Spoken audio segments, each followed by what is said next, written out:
बिस्मिल्लाहिर्रहमानिर्रहीम। अस्सलाम वालेकुम स्टूडेंट्स। तो आज हम ऑप्टिकल आइसोमेरिज्म से रिलेटेड कुछ और मज़ीद बातें करेंगे।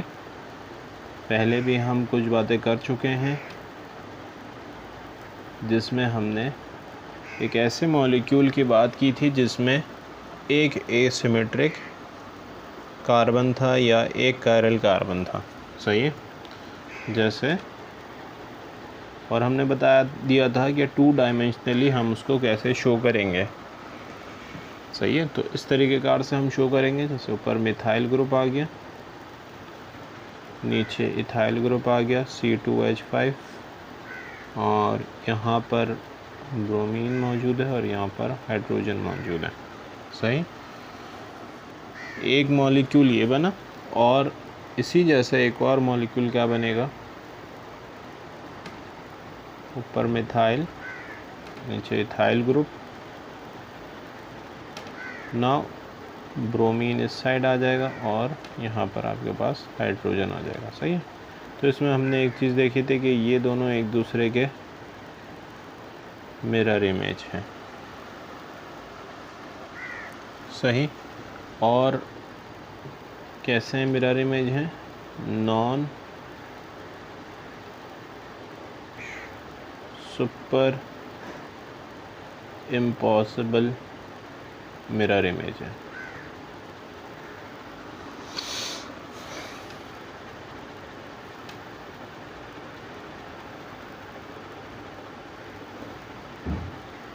अच्छा, अब इसके लिए आपको बताया था कि इन दोनों में डिफरेंशिएट करने के लिए हम लाइट का यूज़ करेंगे। और कौन सी लाइट का यूज़ करेंगे? प्लेन पोलराइज्ड लाइट का यूज़ करेंगे, सही है। तो इन दोनों में से कोई एक उसको क्लॉकवाइज मूव करवाएगा और कोई एंटी क्लॉकवाइज मूव करवाएगा, सही है। तो बिलफर्ज ये क्लॉकवाइज मूव करवा रहा है, सही। जैसे 30 डिग्री मूव करवा दिया तो हम कहेंगे +30 डिग्री, सही है। मतलब क्लॉकवाइज मूव करवाएगा तो उसके साथ प्लस का साइन होगा, सही है। और इसको हम कहेंगे डेक्स्ट्रो रोटेटरी, सही। और स्मॉल d से रिप्रेजेंट करेंगे। अब जाहिर सी बात है, अगर ये क्लॉकवाइज मूव करवाएगा तो बेटा ये एंटी क्लॉकवाइज मूव करवाएगा, दिस वन।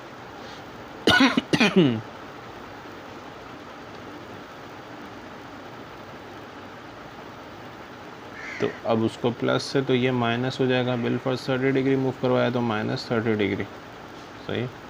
और इसको क्या कहेंगे आप? लीवो रोटेटरी,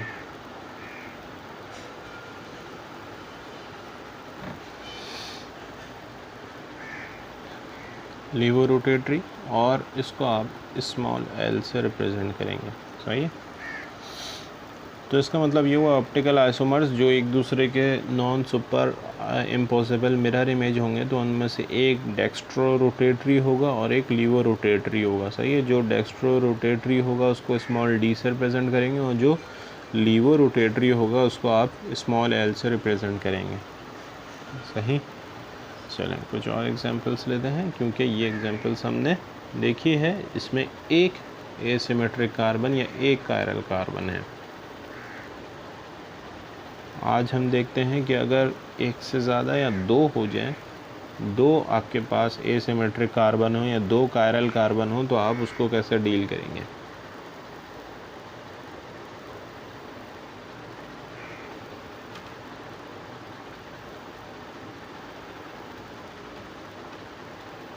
सही है। ऊपर और नीचे दोनों मिथाइल ग्रुप ड्रॉ कर दिए। यहाँ पर Br है, यहाँ पर Cl है, यहाँ पर भी, यहाँ पर H, यहाँ पर H, सही है। तो सबसे पहले तो आपने ये चेक करना है कि ये जो कार्बन है, सही है, यहाँ पर कार्बन मौजूद है, यहाँ पर कार्बन मौजूद है, सही है। तो ये दोनों कार्बन एसिमेट्रिक हैं या नहीं है, सबसे पहले तो अपने ये चीज़ चेक करनी है। तो देखिए बेटा, ये कार्बन मिथाइल ग्रुप से अटैच है, एक ग्रुप हो गया, सही है। क्लोरीन से अटैच है, ये दोनों एक दूसरे से अलग हैं, सही है। इसी तरीके कार से हाइड्रोजन से अटैच है, सही है। तो 3 ग्रुप अलग हैं इससे, सही है। और चौथा ग्रुप बेटा ये पूरा एक है, सही है। तो ये एसिमेट्रिक कार्बन है, सही है। स्टार ड्रॉ कर देते हैं अमूमन। इसी तरीके कार से हम क्या करते हैं, इसको देख लेते हैं। देखें ये ब्रोमीन से अटैच है एक ग्रुप, हाइड्रोजन से अटैच है दूसरा ग्रुप, मिथाइल से अटैच है तीसरा ग्रुप, और इसी तरीके कार से ये पूरा नीचे जो मौजूद है ये पूरा एक ग्रुप होगा, सही है। तो यहाँ पर ये भी कायरल कार्बन है और ये भी कायरल कार्बन है, सही है। तो मैं इसको दोबारा ड्रॉ कर देता हूँ।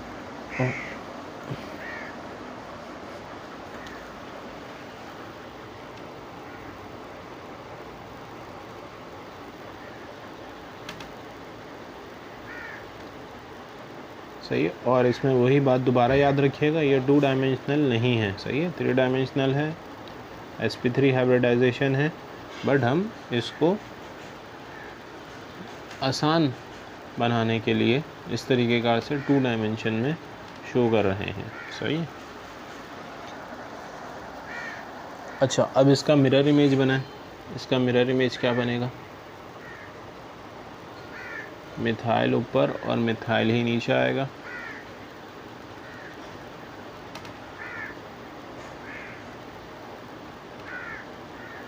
सही है, Br लेफ़्ट और Cl लेफ़्ट पे कर देंगे और यहाँ पर दोनों हाइड्रोजन आ जाएंगे। सही, तो अब ये इसका मिरर इमेज हो गया।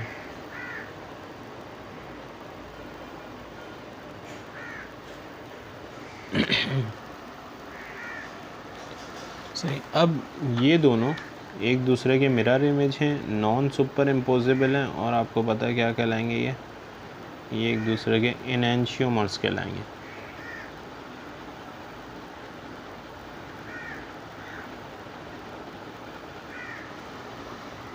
सही, अब इनमें से आपको पता है एक D होगा और एक L होगा, सही है। मतलब एक डेक्स्ट्रो रोटेटरी होगा और एक लीवर रोटेटरी होगा। अच्छा, अब बात यह है कि पीछे आपने देखा कि हमने एक कायरल कार्बन था तो हमने उसके 2 आइसोमर बनाए, सही है। तो यहाँ पर कितने कायरल कार्बन है, 1 2 कायरल कार्बन है। तो पर कायरल कार्बन 2, और चूँकि यहाँ पर 2 कायरल हैं तो इंटू 2, तो 4 आइसोमर बनने चाहिए, सही है। एक कायरल कार्बन है तो 2 बनेंगे, तो 2 कायरल कार्बन हो तो 4 बनने चाहिए, सही है। तो 2 तो हमने बना दिए, सही है। 2 आइसोमर तो आपके सामने है। अब बाकी 2 को और देख लेते हैं हम।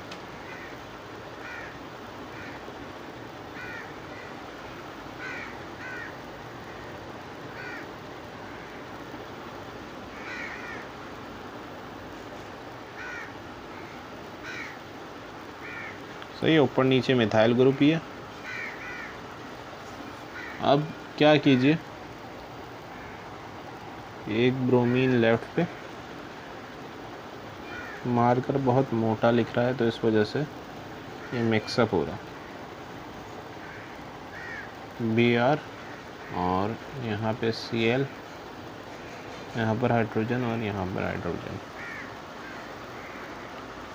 सही है। एक आइसोमर तो इनका ये बन गया। इसी तरीके कार से अब जब आप इसका मिरर इमेज बनाएंगे तो क्या होगा,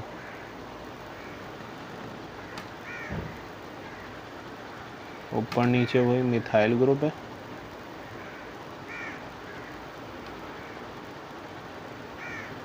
अब देखिए यहाँ Br आ जाएगा और यहाँ Cl आ जाएगा, सही है। अब ये दोनों भी एक दूसरे के मिरर इमेज हैं और non super impossible mirror image हैं, और ये दोनों भी एक दूसरे के एनेंशियोमर्स कहलाएंगे, सही है। तो एक DL पेयर और ये भी दूसरा DL पेयर, सही है। तो अगर आपके पास 2 एसिमेट्रिक कार्बन आ जाते हैं तो आपके पास 4 आइसोमर बनेंगे, 4 ऑप्टिकल आइसोमर बनेंगे, एक DL पेयर और दूसरा DL पेयर, सही है। चलें अब आगे थोड़ा केस को चेंज करते हैं।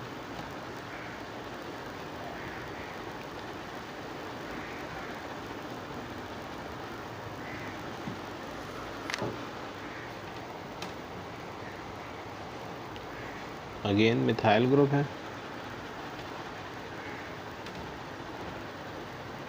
Br, और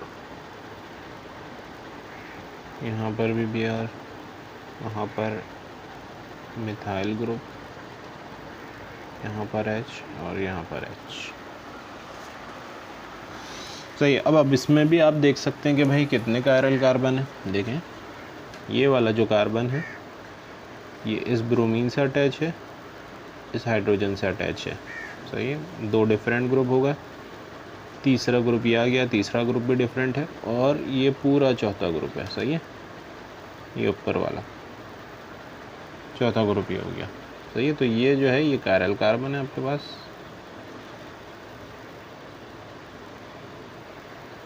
इसी तरीके कार से अगर हम इसको देखें तो एक ग्रुप, दूसरा ग्रुप, तीसरा ग्रुप, 3 डिफरेंट ग्रुप होगा, और नीचे वाला पूरा एक चौथा ग्रुप हो गया। सही, तो इसके दोनों कार्बन कायरल कार्बन है। तो अभी आपने ऊपर देखा कि अगर 2 कायरल कार्बन हो तो कितने आइसोमर बनेंगे। सही है, जो मैं सवाल करता हूँ उनके दिल में जवाब देते रहा करें और सोचा करें। सही है, अच्छा तो कितने बनेंगे जनाब। अभी पीछे आपने देखा कि 4 बनने चाहिए। सही है, 4 बनने चाहिए। तो हम ट्राई कर लेते हैं कि भाई 4 बनेंगे नहीं बनेंगे। तो क्या होगा, CH3,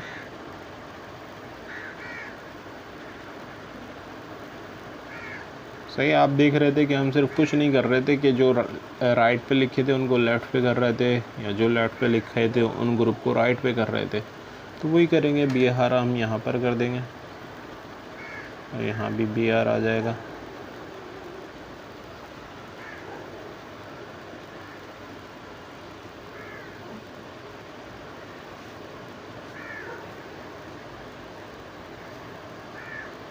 यहाँ हाइड्रोजन, यहाँ हाइड्रोजन, और यहाँ पर मिथाइल ग्रुप, जैसा कि पिछले मॉलिक्यूल में लिखा।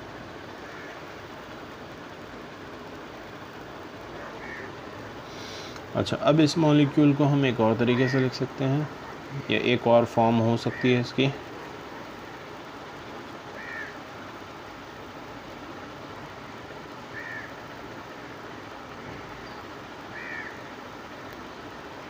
क्या हो जाएगा जनाब, लेफ़्ट पे Br हो गया, ब्रोमीन हो गया, राइट पे एक हाइड्रोजन हो गया, और लेफ़्ट पे एक हाइड्रोजन हो गया, और राइट पे एक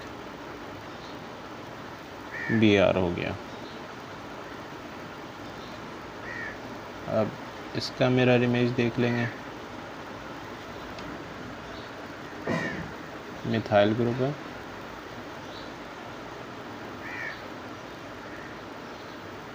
Br को राइट पे लिख देंगे। इसी तरीके कार से यहाँ पर Br को लेफ़्ट पे लिख देंगे, और यहाँ पर हम लगा देंगे एक methyl group.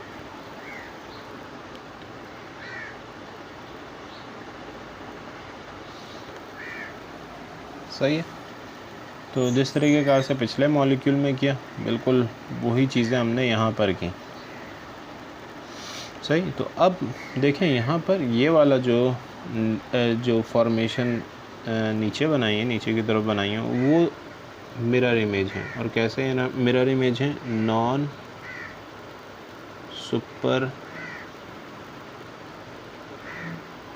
Impossible mirror image है। सही है, ये नीचे वाले तक, या जो आपको पता है non super impossible mirror image है, मतलब इनैंशियोमर्स हैं। इनैंशियोमर्स है मतलब DLPR है। सही है, अच्छा अब यहाँ पर आते हैं बेटा, जो आपने ऊपर ड्रॉ किया है, अब इसको देखें और इसको देखें। ये आपको यहाँ पर ड्रॉ करके एक तो लग रहे होंगे, अलग अलग लग रहे होंगे, पर ये अलग नहीं है बेटा, ये एक है। क्या करें आप, इस मॉलिक्यूल को 180 डिग्री मूव करवा दीजिए। सही है, इसको 180 डिग्री मूव करवा दीजिए। जब आप इसको 180 डिग्री मूव करवाएंगे तो ये दोनों ब्रोमीन इधर आ जाएंगे, और ये दोनों हाइड्रोजन इस तरफ आ जाएंगे। सही है, तो बेटा ये और ये मॉलिक्यूल, ये दोनों एक ही हैं। सही है, सेम स्ट्रक्चर है, तो ये क्या कहलाएगा? Super imposable.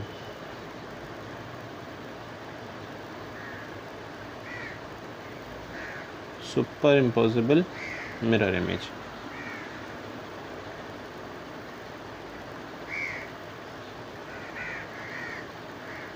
सही है, सुपर इम्पोजिबल मिरर इमेज है मतलब सेम है।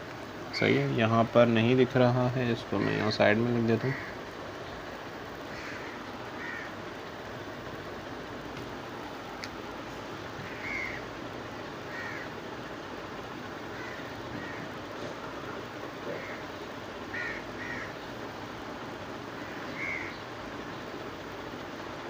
सुपर इम्पोजिबल मिरर इमेज है मतलब सेम है ये दोनों।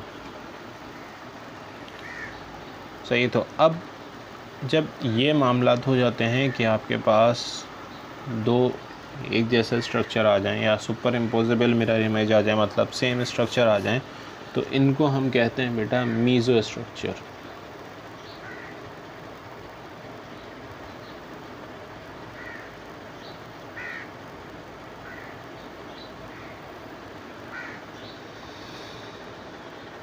सही, मीज़ो स्ट्रक्चर कहते हैं। और ये मॉलिक्यूल कैसा होगा बेटा? ये मॉलिक्यूल ऑप्टिकली इनएक्टिव होगा। सही, मतलब एक्टिव क्या कर रहा था? राइट और लेफ़्ट पे मूव करवा रहा था लाइट को। सही है, या क्लॉकवाइज एंटी क्लॉकवाइज मूव करवा रहा था, ये मूव नहीं करवाएगा। सही है, ऑप्टिकली इनएक्टिव होगा मीज़ो स्ट्रक्चर। सही है, तो अब इसी बुनियाद पर इसकी हम डेफिनेशन बता सकते हैं कि क्या होगा meso structure. A molecule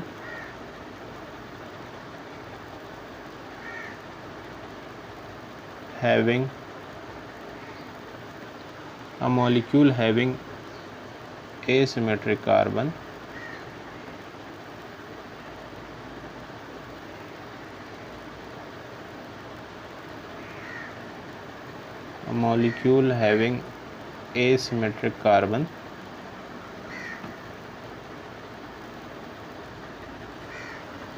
but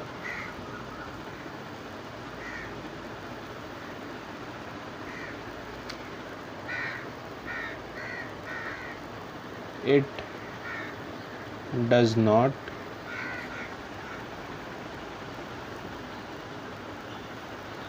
rotate the axis of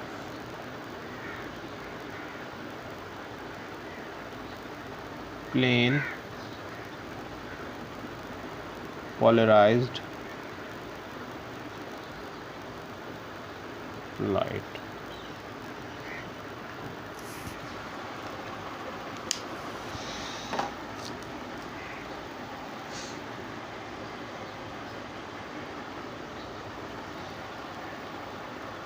सही है, समझ आया होगा।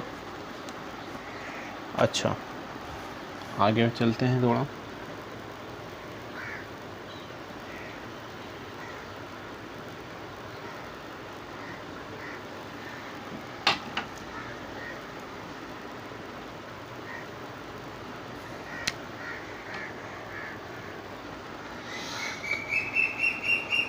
अच्छा, अब इस सिलसिले में ये जो अभी आपको मीज़ो स्ट्रक्चर बताया, इस सिलसिले में हम कुछ बातें नोट डाउन कर सकते हैं अपने पास। क्या है वो बात? कि ऑप्टिकली एक्टिव मॉलिक्यूल्स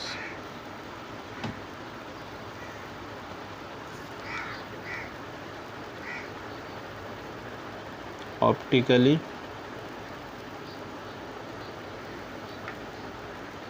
एक्टिव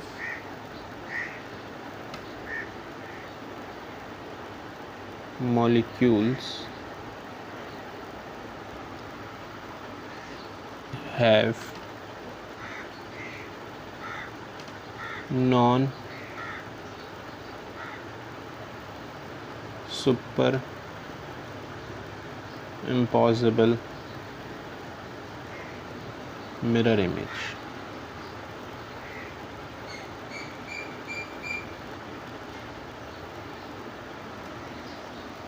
सही है, जो कि आपको पता है क्या होगा, DL पेयर होगा, सही है, एनेंशियोमर्स होंगे। और optically inactive molecules have super impossible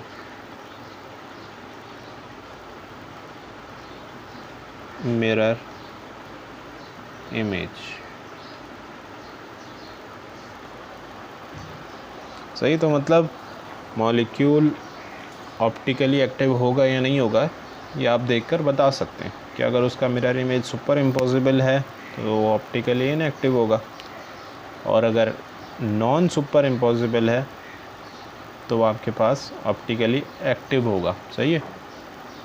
अब कौन सा डेक्स्ट्रो रोटेटरी होगा, कौन सा लीवो रोटेटरी होगा, ये तो नहीं बता सकते, बट इतना बता सकते हैं कि क्या होगा, वो ऑप्टिकली एक्टिव होगा या नहीं होगा। सही। तो अब एक तो ये बात हो गई। अब होता ये है कि बाज़ औक़ात या अक्सर औक़ात मॉलिक्यूल्स जो होते हैं वो बहुत कॉम्प्लेक्स होते हैं। सही है। अब आप क्या करेंगे, उस कॉम्प्लेक्स मॉलिक्यूल का इमेज बनाएंगे और फिर उस इमेज को नोट डाउन करेंगे कि वो सुपर इम्पॉसिबल है या नॉन सुपर इम्पॉसिबल है। उससे भी एक आसान तरीका है हमारे पास मालूम करने के लिए कि कोई आइसोमर उसका ऑप्टिकली इनएक्टिव होगा या नहीं होगा। सही है। तो आपने क्या चीज़ देखना है बेटा, आपने देखना है प्लेन ऑफ सिमेट्री।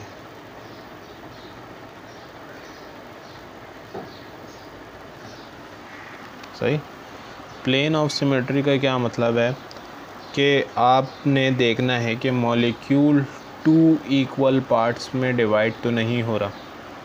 सही है। देखें अभी पीछे जो आपने मॉलिक्यूल ड्रॉ किया, मिथाइल और यहाँ भी मिथाइल,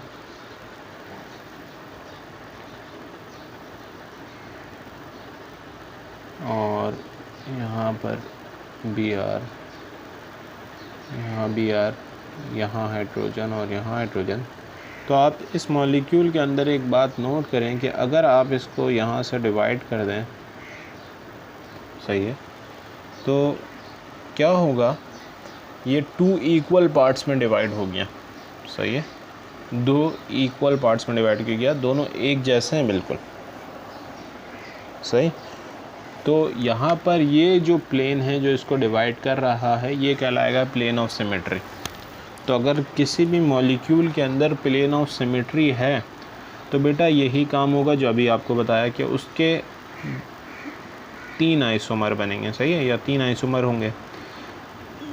2 जो होंगे वो तो DL पेयर होंगे। सही है। एक जो होगा, एक मॉलिक्यूल जो होगा या एक आइसोमर जो होगा वो उसका मीज़ो होगा। मीज़ो होगा मतलब ऑप्टिकली इनएक्टिव होगा। अब देखिए, ये तो हमने देख लिया कि इसके अंदर प्लेन ऑफ सिमेट्री मौजूद है इस मॉलिक्यूल के अंदर, ये 2 इक्वल पार्ट्स में डिवाइड हो रहा है। सही। जैसे अब हमारे हाथ में देखें, अगर मैं इसको यूं ब्रेक करूं, यूं तो आप करेंगे नहीं, चलें अगर यूं हम ब्रेक कर लें तब भी इसके अंदर प्लेन ऑफ सिमेट्री नहीं है। सही है। 2 इक्वल पार्ट्स में तो 2 पार्ट्स में तो डिवाइड हो जाएगा, वो इक्वल नहीं होंगे, सेम नहीं होंगे, एक जैसे नहीं होंगे। सही है। अब यहाँ पर एक ऐसे मॉलिक्यूल की हम एग्जाम्पल ले लेते हैं, मिथाइल ग्रुप। यहाँ भी मिथाइल ग्रुप, यहाँ हाइड्रोजन, यहाँ Br, यहाँ हाइड्रोजन, यहाँ Br। अब इसको डिवाइड करें। अब बेटा अब अगर हम इसको डिवाइड कर रहे हैं तो यहाँ पर ये 2 इक्वल पार्ट्स में डिवाइड नहीं हो रहा। सही है। तो यहाँ पर इस मॉलिक्यूल के अंदर प्लेन ऑफ सिमेट्री नहीं है। अब और कौन से मॉलिक्यूल में होगी, दूसरी एग्जांपल्स आप ले सकते हैं। अमूमन जो स्मॉल मॉलिक्यूल्स होते हैं उसमें प्लेन ऑफ सिमेट्री मौजूद होता है। सही है। जब भी वो ऑप्टिकली इनएक्टिव होते हैं, जैसे वाटर है आपका, आप सभी जानते हैं इसके बैंड स्ट्रक्चर को। अब अगर आप इसको यहाँ से 2 पार्ट्स में डिवाइड करेंगे तो ये 2 इक्वल पार्ट्स में डिवाइड हो जाएगा। सही है, तो ये भी क्या है, ऑप्टिकली इनएक्टिव है। और कौन सी एग्जांपल ले सकते हैं कि मिथाइल ग्रुप है, यहाँ नीचे भी मिथाइल ग्रुप है, यहाँ Cl आ गया, यहाँ Br आ गया। तो अब इसको अगर हम देखें तो ये भी 2 इक्वल पार्ट्स में या 2 एक जैसे पार्ट्स में डिवाइड नहीं हो रहा, तो यहाँ पर भी मीजो स्ट्रक्चर आपका नहीं बनेगा। सही है, या इसके अंदर प्लेन ऑफ सिमेट्री नहीं है। सही, तो अब मैं एक जनरल सी बात बता देता हूँ आपको, एक जनरल सा मॉलिक्यूल शो कर देता हूँ ताकि आपके जहन में बात बैठ जाए। देखें, ऊपर नीचे 2 ग्रुप हैं एक जैसे। सही है,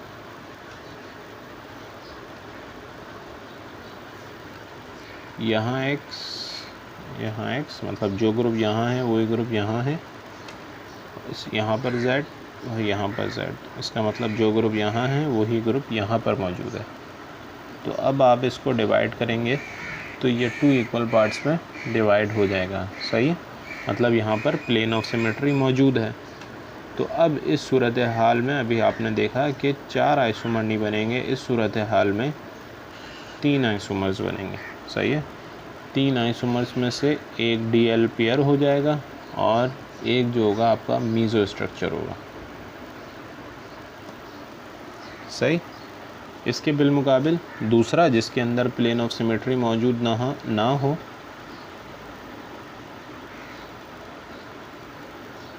तो क्या कीजिए, यहाँ भी x, यहाँ भी x, यहाँ z, यहाँ z। तो यहाँ पर देखें ये तो बिल्कुल वही बात हो जाएगी, तो मैं यहाँ x प्राइम लगा देता हूँ, इसका मतलब वो ऊपर वाले से अलग है। ये x प्राइम ऊपर वाले x से अलग है। तो इस सूरत हाल में आपके पास बनेंगे 4 आइसोमर्स, दैट इज़ एक DL पेयर बनेगा। सही है, जिसको आप कह सकते हैं DL पेयर 1 और दूसरा DL पेयर बनेगा जिसको आप कह लीजिए DL पेयर 2। सही है, तो टोटल 4 बनेंगे।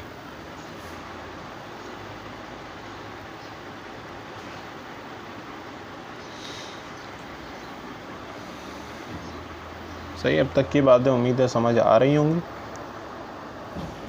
आगे हम पढ़ते हैं, आगे कुछ और बातें करते हैं।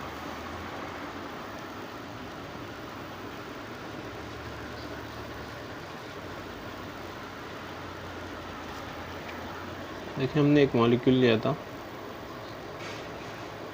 जिसके ऊपर और नीचे, सही है, अगर हम इसको 2 डायमेंशनली ड्रॉ कर रहे हैं तो मिथाइल ग्रुप, यहाँ पे Br, यहाँ पे Cl, यहाँ पर हाइड्रोजन, यहाँ पर हाइड्रोजन। सही, आपने क्या किया, इसका मिरर इमेज ड्रॉ किया तो क्या हो गया, मिथाइल ग्रुप, Br यहाँ आ गया, Cl यहाँ आ गया, हाइड्रोजन हाइड्रोजन और यहाँ मिथाइल ग्रुप। सही, ये इसका एक मिरर इमेज हो गया, non super impossible mirror image. सही है, इसी तरीके कार से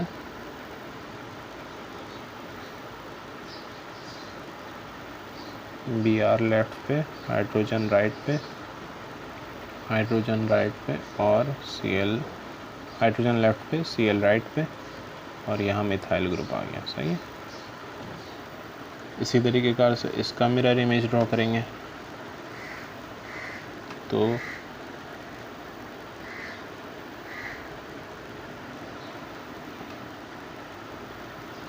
यहाँ पर आपको पता है कि क्या आ जाएगा, यहाँ क्या आ जाएगा, यहाँ पर हाइड्रोजन आ जाएगा। सही है, यहाँ पर Br आ जाएगा। सही, इसी का उल्टा हो जाएगा, बस यहाँ Cl आ जाएगा, यहाँ पर हाइड्रोजन और यहाँ पर मिथाइल ग्रुप। अच्छा, अब आप इस सूरत हाल में एक बात सुन लीजिए कि ये दोनों क्या हैं, ये एक क्लॉकवाइज मूव करवाएगा, ये एक एंटी क्लॉकवाइज मूव करवाएगा, सही है। तो ये दोनों कहलाएंगे एनेंशियोमर्स। उसी तरीके कार से ये दोनों एनेंशियोमर्स कहलाएंगे, सही है। आज जैसे आपको कहा था ये एक डी एल पेयर हो गया मतलब एनेंशियोमर्स हो गए, और ये एक डी एल पेयर हो गया मतलब एनेंशियोमर्स हो गए। अब देखें ये वाला, ये मैं आपको सेपरेशन लाइन ड्रॉ करके दिखा दूं कि ये मॉलिक्यूल और ये मॉलिक्यूल, सही है, ये दोनों भी तो एक दूसरे के आइसोमर है सही है, ये दोनों भी एक दूसरे के आइसोमर है, सही। बट ये दोनों आपस में एनेंशियोमर्स नहीं कहलाएंगे। तो फिर क्या कहेंगे सर इनको? आप इनको हम कहेंगे डाई स्टीरियोमर्स, डायस्टीरियोमर्स, सही है। मतलब दोनों, अब कहेंगे सर आपके सर वो मीज़ो भी तो था उसी जैसा, बट बेटा मीज़ो आपने देखा कि वो ऑप्टिकली इनएक्टिव था, सही है। अब देखें ये दोनों ऑप्टिकली इनएक्टिव हैं, सही है, दोनों ऑप्टिकली इनएक्टिव हैं, बट दोनों एक दूसरे के एनेंशियोमर्स नहीं है, ये डायस्टीरियोमर्स कहलाएंगे, सही है। इसी तरीके कार से ये इसका डायस्टीरियोमर कहलाएगा, सही है। इसी तरीके कार से ये इसका डायस्टीरियोमर कहलाएगा, इसी तरीके कार से ये इसका डायस्टीरियोमर कहलाएगा, सही है। मतलब ऑप्टिकली इनएक्टिव तो हैं, ऑप्टिकली एक्टिव तो हैं, बट ये नहीं है डीएल पेयर नहीं है एक दूसरे के, ये दोनों एक दूसरे के डीएल पेयर नहीं है, ये एक दूसरे के डीएल पेयर नहीं है, सही है। एक दूसरे के ये कह लीजिए non super impossible mirror image नहीं है, सही है, बट आइसोमर हैं एक दूसरे के। तो इस सूरत हाल में ये कहलाएंगे डाई स्टीरियोमर्स।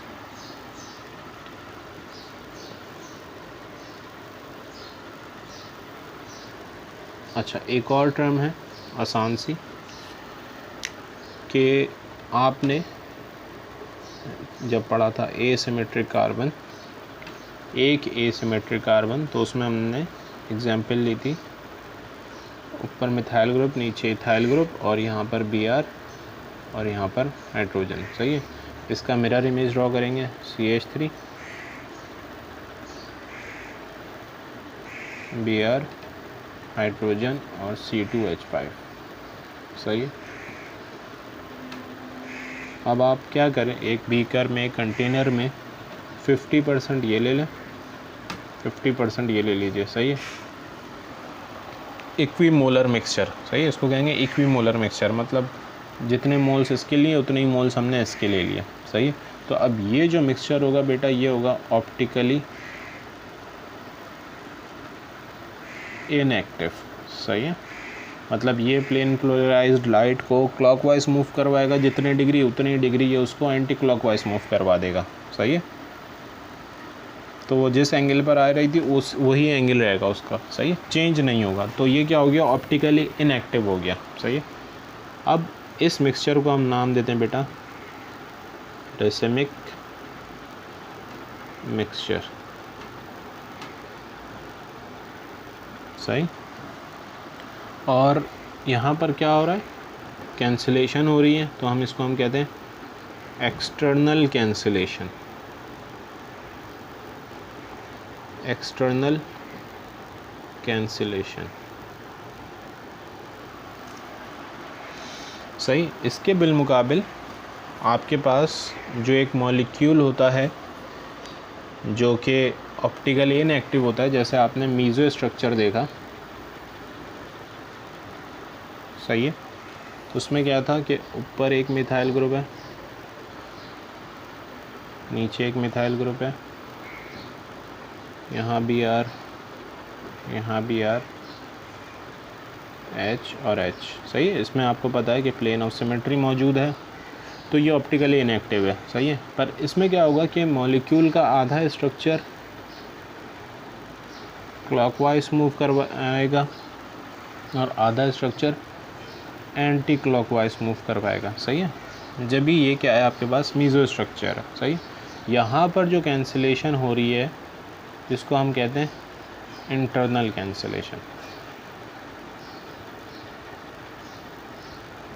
और रेसिमिक मिक्सचर में आपको क्या पता है क्या हो रहा है कि दो मॉलिक्यूल, अलग अलग मॉलिक्यूल हैं, एक क्लॉकवाइज मूव करवा रहा है, एक एंटी क्लॉकवाइज, फिर जाके वो कैंसिल आउट हो रहा है, तो वो एक्सटर्नल कैंसिलेशन कहलाएगा। बट मॉलिक्यूली ऑप्टिकली इनएक्टिव है, इसका मतलब है उसका आधा पार्ट क्या अगर आ रहा है उसको क्लॉकवाइज मूव करवा रहा है और हाफ पार्ट उसको एंटी क्लॉकवाइज मूव करवा रहा है। ओके स्टूडेंट्स, उम्मीद है बातें समझ में आई होंगी। अब नेक्स्ट क्लास तक के लिए अल्लाह हाफ़िज़।